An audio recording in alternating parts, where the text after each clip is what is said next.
ఇది కేవలం వాళ్ళకేనా అంటే కాదు, ఈ పాపం వాళ్ళకేనా కాదు. ఆఫ్టర్ 10 years తర్వాత చేసినటువంటి పాపాలు ఫుల్ అకౌంట్ అంతా కూడా చేసిన ఆ పిల్లాడికి వెళుతుంది. మనం ఇది కూడా ఇంట్రడక్షన్లో చెప్పుకున్నాం. బిలో 10 years తల్లిదండ్రులకు కూడా షేర్ ఉంటుంది దాంట్లో. అందుకని ఖచ్చితంగా అటువంటి పాపాలు చేసినప్పుడు ఏం చేయాలంటే వెంటనే దండన చేయాలి, చితక్కొట్టు అవతల పడేయాలి.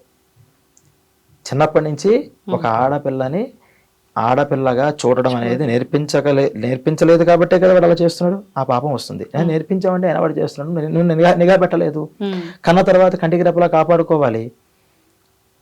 ఇంత పరిస్థితి అంటే చిన్న చిన్న 8 ఏళ్ల 7 ఏళ్ల పిల్లలు కూడా కొంతమంది అంటే బై బర్త్ క్రిమినల్స్ వాళ్ళు.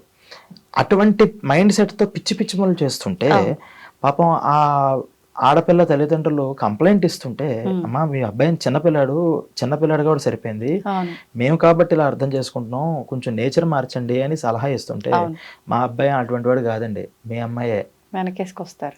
ఈ వెనకేసుకొచ్చిన వాళ్ళు కూడా వాడితో పాటు మొత్తం అనిపిస్తారట. అందుకనే పరోక్షంగా కూడా పాపానికి మనం ఎప్పుడూ కూడా సహకారం చేయకూడదు.